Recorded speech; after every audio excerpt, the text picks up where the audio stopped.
The last resort. The quantum plague first appeared in the Centauri system. Like a silent tide washing through the stars, it consumed technology rather than flesh, transforming advanced machinery into useless crystalline structures that shimmered with an otherworldly beauty. The Erethi, proud masters of quantum computing, watched helplessly as their civilization crumbled in mere days. Their neural networks, the foundation of their society, twisted into fractals of light before shutting down forever. In the Great Hall of the Galactic Council, Supreme Counselor Verine's tendrils trembled as she reviewed the latest reports. 17 civilizations had already fallen. The plague showed no signs of slowing, and worse, it seemed to target the most advanced technologies first. The more sophisticated a species' technical achievements, the faster they fell. "There must be something we haven't tried," she whispered, her bioluminescent patterns flickering with distress. The assembled representatives of the galaxy's most powerful species sat in unprecedented silence. The mechanoids of Ta Ceti had already begun shutting down their quantum cores, retreating to primitive binary systems that could barely sustain their consciousness. The chrysalids of Vega had sealed their crystal cities, their once mighty empire reduced to using chemical rockets and radio waves. First speaker Zarith, an ancient being of pure energy contained within a crystalline matrix, pulsed with a deep indigo light. "We have exhausted every option available to advanced civilizations. Our very methods of analyzing the problem seem to accelerate its spread. Perhaps we need a different perspective entirely." "What do you suggest?" Verine asked, though she already dreaded the answer. The Council had long monitored all developing civilizations in the galaxy, waiting until they achieved certain technological benchmarks before making contact. But now, those very benchmarks seemed like a liability. "There is one species," Zareth continued, their light dimming to a thoughtful blue, "that we have overlooked precisely because they don't think like us. They still use primitive silicon-based computing. Their approach to science is unconventional. Some might say crude." A murmur of disbelief rippled through the chamber. Councillor Tuzur, a hive mind of crystalline insects, clicked their mandibles in protest. "Surely you don't mean the humans. They still burn fossil fuels. Their primary space vessels run on chemical propulsion. They debate the validity of their own scientific discoveries." "Exactly," Zarith pulsed brightly. "They are chaotic, inefficient, and their methods would be considered obsolete by any advanced civilization's standards. But they possess something we lost centuries ago: the ability to think outside of quantum algorithms and neural networks. They still rely on intuition, on what they call gut feelings. Their scientific methods are diverse, sometimes contradictory, but undeniably creative." Verine's tendrils coiled thoughtfully. The suggestion was almost heretical. Humanity had been discovered centuries ago, but left largely undisturbed, considered too primitive and volatile for meaningful contact. Their planet was a swirling mass of contradictions, brilliant scientific achievements existing alongside ancient superstitions, remarkable acts of altruism alongside devastating conflicts. "They're not even unified as a species," Tuzur protested. "They still maintain separate nation-states. Their global communication network is filled with cat videos and arguments about whether their planet is spherical." "And yet," Zareth countered, "they've solved problems that stumped their best computers through what they call crowdsourcing. They've made breakthroughs in protein folding through a game. Their greatest discoveries often come from unlikely sources, through methods that defy our logical protocols." The chamber fell silent again, but this time the silence held a different quality. The quantum plague had already reached the outer rim of the Council's territory. Their most advanced defensive systems were worse than useless. They became conduits for the plague's spread. They had tried everything their combined knowledge could suggest, and nothing had worked. Verine rose to her full height, her bioluminescence pulsing with determination. "We are facing extinction. Our civilizations, built on the foundation of quantum technology, are crumbling. Perhaps Perhaps it's time to seek help from those who never fully embraced our path of advancement. The humans are barely past their first steps into space, Tuzur warned. Contact could shock their society, destabilize their development. Their society thrives on shocks, Zar-Ith observed. They adapt to change faster than any species we've encountered. They call it disruption and often actively seek it out. Vereen activated the central hologram, displaying the spiral arm of the galaxy where a small blue-green planet orbited an unremarkable yellow star. Send the envoys, she commanded, but not to their governments or military leaders. Find their scientists, their dreamers, their problem solvers. We need humans who still ask what if instead of following established protocols. As the council chamber erupted in activity, Vereen gazed at the slowly rotating image of Earth. The planet seemed so small, so isolated, its inhabitants unaware that they were about to be thrust onto the galactic stage.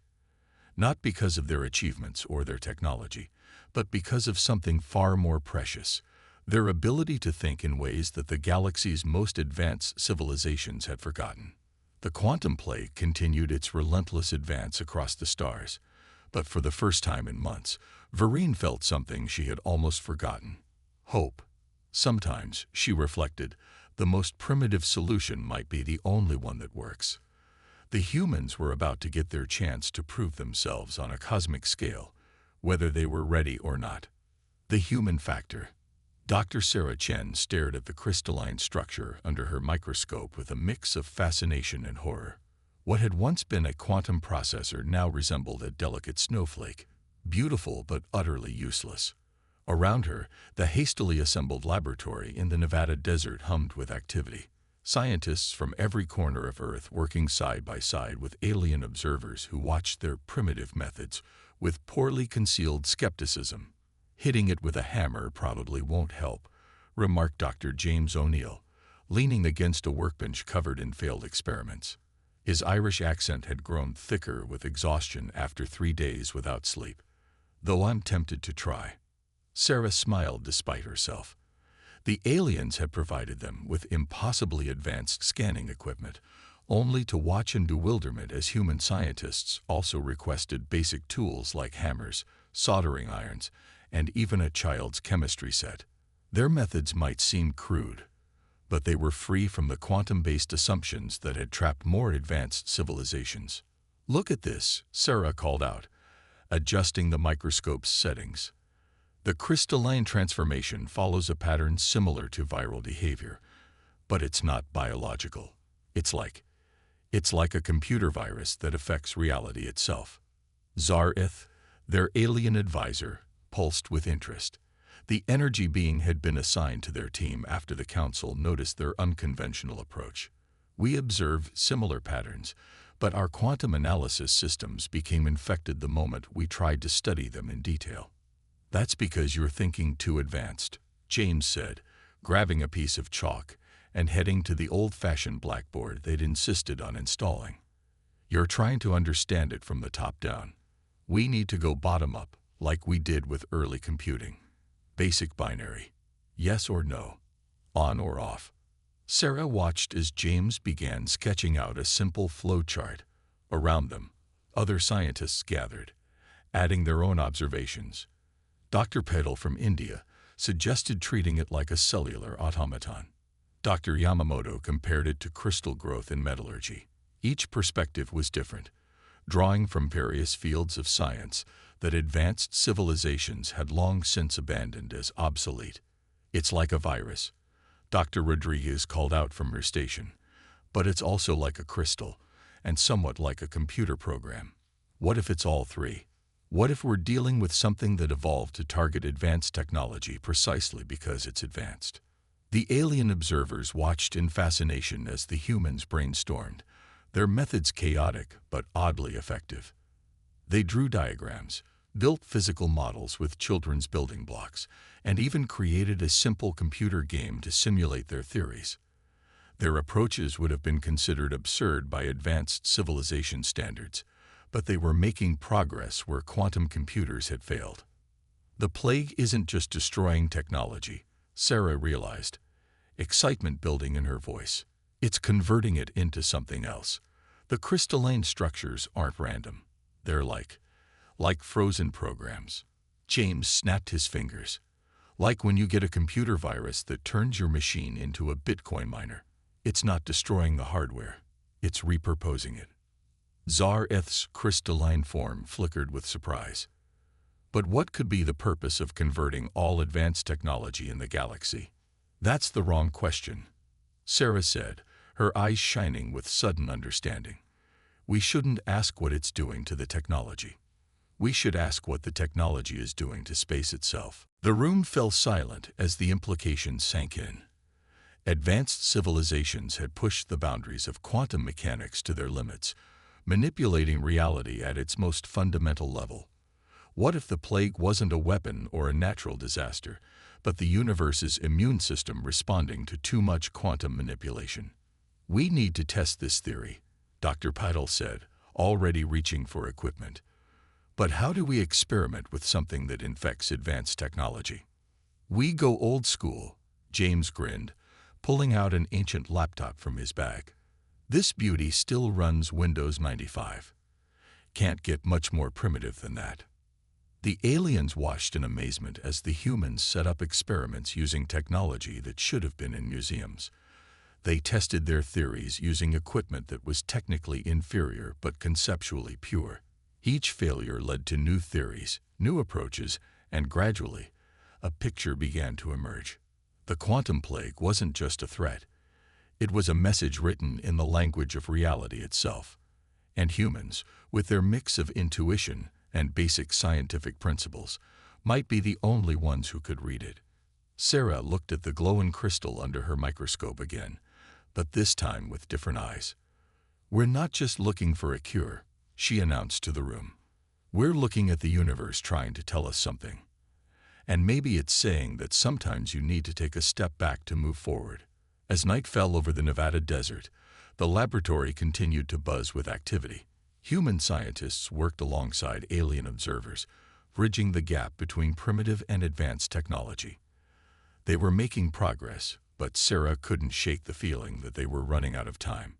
Somewhere out in the galaxy, the plague continued to spread, and Earth's relative technological backwardness wouldn't protect them forever. They needed answers, and they needed them soon. But first, they needed to learn how to ask the right questions, something humans had always been surprisingly good at, even if they weren't always ready for the answers. When darkness falls, the quantum plague reached Mars 12 days after the breakthrough in Nevada. The small quantum communication array of the human colony transformed into crystalline spires within hours, cutting off contact with the 300 colonists. Earth watched helplessly as their first extraterrestrial settlement went dark, their primitive radio signals the only remaining link to their stranded people. In the Nevada lab, now expanded into a sprawling complex of makeshift buildings and equipment, Dr. Sarah Chen hadn't slept in 36 hours. The holographic display showed the plague's progress across the solar system. Beautiful, terrifying, and increasingly urgent. We were wrong, she announced to the assembled team, her voice hoarse from exhaustion. Or rather, we were only half right. The universe isn't just sending us a message, it's rebuilding something. Dr. O'Neill looked up from his workbench, where he'd been examining a transformed piece of quantum tech through an old electron microscope. The crystalline structures, he said, realization dawning. They're not random. They're forming patterns, like circuit boards, but in 3 dimensions. Zar-Ith, their alien advisor, pulsed with agitation. Impossible. We've analyzed the formations with every method available. Every advanced method. Sarah interrupted. But look at this. She pulled out a series of Polaroid photos. Actual chemical photography that the aliens had initially dismissed as archaic. Under ultraviolet light, the crystalline structures revealed patterns invisible to quantum sensors. It's like looking at a computer being built. Dr. Rodriguez added, spreading out more photos. But not just any computer, something far more basic and far more complex at the same time. The team had discovered that the plague wasn't destroying technology. It was converting it into components of something massive, something that spanned the galaxy itself. But understanding what it was building was proving far more challenging than discovering its nature. The breakthrough came from an unexpected source. Dr. Patel's 10-year-old daughter, visiting the lab during a school field trip, looked at the holographic display of the affected systems and said, "It looks like a big brain." Sarah froze, staring at the display with new eyes. The transformed quantum tech wasn't just creating random crystalline structures. It was forming neural pathways on a galactic scale. The advanced civilizations had been so focused on the destruction of their technology that they'd missed the larger pattern. The universe isn't fighting back against quantum manipulation, Sarah breathed. It's using it. We've been looking at this all wrong. The plague isn't a disease. It's an upgrade program. But understanding the nature of the threat only made their situation more desperate. The plague was approaching Earth's more advanced installations, and despite their breakthroughs, they still hadn't found a way to stop it. "We can't fight this," James said, running his hands through his disheveled hair. "Maybe we shouldn't fight it at all." "Explain," Zareth demanded, their crystalline form shifting colors rapidly. "Look at what happens to quantum technology. It's not destroyed, it's transformed. But our older tech, the stuff that's too primitive, it's left alone. What if that's not because it's beneath notice, but because it's compatible?" Sarah caught on immediately. The plague doesn't need to transform simpler technology, because it already fits into whatever pattern is being created. It's only the advanced quantum manipulation that needs to be converted. The implications were staggering. Humanity's technological development, often viewed as primitive by galactic standards, might have accidentally followed a path that was more in tune with whatever vast program was now reshaping the galaxy's computational infrastructure. But time was running out. The plague had reached the moon, transforming the quantum research facilities there into crystalline forests. Earth's handful of quantum computers were next, and after that, no one knew what would happen. "We need to make a decision," Sarah announced to the room. "We can try to fight this, to preserve the advanced technology that's transformed human society over the past decade, or we can work with it," James finished. "Figure out how to integrate our technology with whatever the universe is building." The alien observers erupted in protest. The idea of deliberately allowing their advanced technology to be transformed seemed like surrender. But Sarah saw something in the crystalline patterns that gave her hope, a glimpse of a design so vast and intricate that it made their most advanced quantum computers look like pocket calculators. "We're not surrendering," she said firmly. "We're evolving. But we're doing it our way, the human way." As the sun set over the Nevada desert, casting long shadows through the crystalline formations that had once been quantum research equipment, Sarah looked at her team. They were tired, scared, but determined. Humanity had always adapted, had always found ways to turn setbacks into opportunities. The quantum plague was coming, unstoppable and inevitable. But maybe, just maybe, humanity's greatest weakness, their technological backwardness, would prove to be their greatest strength. They didn't need to fight the transformation of the galaxy. They just needed to understand it, to work with it, and perhaps to help guide it. The darkness was falling, but humans had never been afraid of the dark. They had always found ways to light new paths forward. Rising storm. The Galactic Council chamber had never seen such chaos. Holographic representatives from 1,000 worlds shouted over each other as Earth's proposal was presented. The idea of willingly surrendering to the quantum plague's transformation was met with horror by most advanced civilizations. "This is madness." The mechanoid representative's avatar flickered with rage. "The humans suggest we simply allow our technology, our very civilization, to be consumed." Sarah Chen stood calmly at the center of the storm, her simple tablet computer a stark contrast to the quantum interfaces surrounding her. Next to her, James O'Neill methodically assembled what looked like a child's science project. A crude crystal radio receiver modified with parts from a dozen worlds. "We're not suggesting surrender," Sarah stated, her voice cutting through the chaos. "We're suggesting evolution. The plague isn't destroying technology. It's upgrading it to be part of something larger, something we're only beginning to understand." The evidence was undeniable. The transformed quantum technology across the galaxy was forming patterns, creating what appeared to be neural pathways on a cosmic scale. But fear and pride made many advanced civilizations reluctant to accept the humans' radical proposal. "Look at this," James said, activating his makeshift device. The crystal radio, built from both Earth components and transformed quantum materials, began picking up signals that no advanced sensors could detect. The chamber fell silent as they heard it, a complex symphony of data flowing through the crystalline networks that had once been advanced quantum systems. "The transformed systems are already communicating," Sarah explained, "not through quantum entanglement or subspace fields, but through something more fundamental, something that works with the basic fabric of space-time itself." But not everyone was convinced.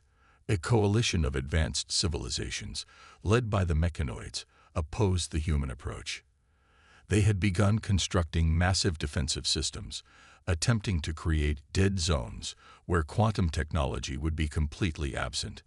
"Your species barely understands quantum mechanics," the mechanoid representative sneered. "How dare you presume to comprehend what's happening to our technology?" "Maybe that's exactly why we can see what you can't," James countered. "We're not trapped by assumptions about how advanced technology should work. We still remember what it's like to build from the ground up." The debate might have continued indefinitely, but reality forced their hand. The defensive systems created by the opposing civilizations didn't just fail. They accelerated the plague's spread, creating vast regions of transformed space that pulsed with mysterious energy. Meanwhile, Earth's approach was showing results. By studying the transformed technology through primitive means, human scientists had begun to decode the patterns. They discovered that simple electronic devices could interface with the crystalline networks if properly modified. It wasn't elegant by advanced standards, but it worked. "We've managed to establish two-way communication with the transformed systems on Mars," Sarah reported. "The colonists are safe. Their basic life support systems were unaffected, and they found ways to interface their older computers with the crystalline networks. They're not just surviving. They're learning to use the new systems." The chamber erupted again, but this time with a different energy. Success, however small, could not be ignored. More civilizations began considering the human approach, looking for ways to preserve their simpler technologies while allowing their quantum systems to transform. But the mechanoid coalition remained opposed. "This is a trap," their representative declared. "These humans are too primitive to understand the consequences. For all we know, they're agents of whatever force created this plague." Sarah's patience finally broke. "Primitive. Yes, by your standards, we are primitive. We still use silicon chips and radio waves. We still build mechanical devices and chemical rockets. But our primitive methods are working while your advanced technology crumbles." She gestured to the holographic display showing the galaxy. "Look at the pattern. The plague isn't random. It's building something vast and intricate. And our primitive technology, it fits into that pattern naturally. Maybe that's not a coincidence. Maybe in our primitive development, we accidentally stumbled onto a path that's more in tune with the universe's own architecture." James activated their crystal radio again, but this time he had modified it further. The signals it picked up were clearer now, almost like music. The sound of the galaxy rewiring itself into something new, something that bridged the gap between the quantum and the classical worlds. "We don't have time for pride or politics," Sarah declared. "The transformation is coming, whether we fight it or not, but we can choose how we face it. We can choose to understand it, to work with it, to help shape what our galaxy becomes." The chamber fell silent as her words sank in. Above them, the holographic display showed the wave of transformation approaching more populated systems. Time was running out for the advanced civilizations to decide. "We're offering our help," Sarah continued, her voice softer but no less intense. Not because we're more advanced, but because we're less advanced. Sometimes you need to take a step back to see the whole picture. Sometimes the simplest solution is the right one.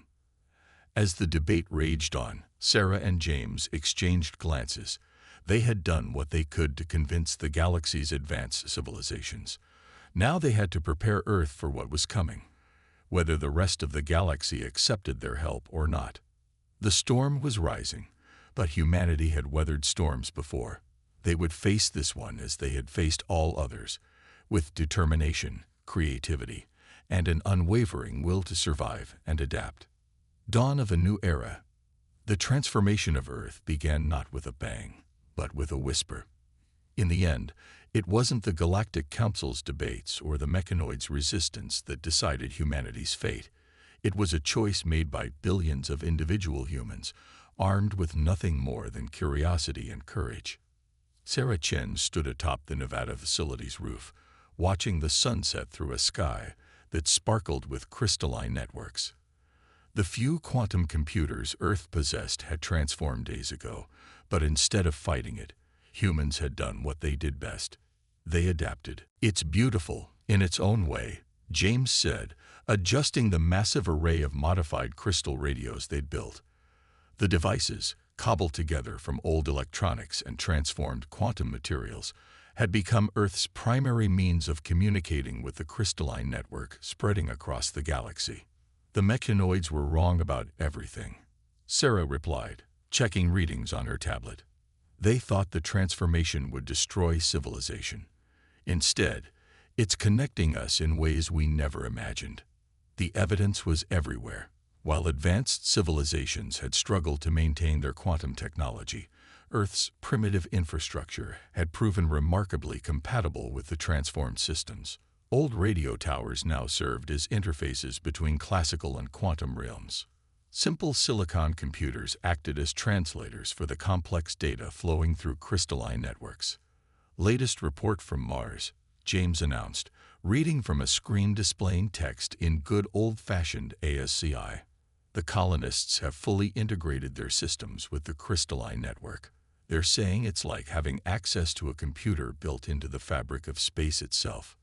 Sarah nodded, remembering the moment when they'd finally understood the true nature of the transformation. It wasn't a plague or an attack. It was an invitation. The universe itself was becoming conscious, using advanced quantum technology as raw material for its neural network. And humanity's primitive technology, operating on simpler principles, served as perfect synapses in this cosmic brain. "Message from the Galactic Council," James said, his voice taking on a note of amusement. "The mechanoid faction has finally surrendered. Their last holdout systems were transformed an hour ago." Sarah felt no satisfaction in their opponent's defeat. The mechanoids had fought so hard to preserve their way of life. Unable to see that evolution didn't mean destruction. Their fear of losing their advanced technology had blinded them to the possibilities of what was being created. A flash of light in the sky caught their attention. The International Space Station, now integrated with crystalline formations, glowed like a new constellation. Its simple electronics continued to function, but now they were part of something far greater. "We've received translations of more data from the network," James said excitedly. "It's not just a computer system, it's a bridge. The crystalline formations are creating connections between different layers of reality. Quantum and classical, digital and analog, mind and matter." Sarah smiled, remembering how their primitive approach had revealed what advanced civilizations had missed.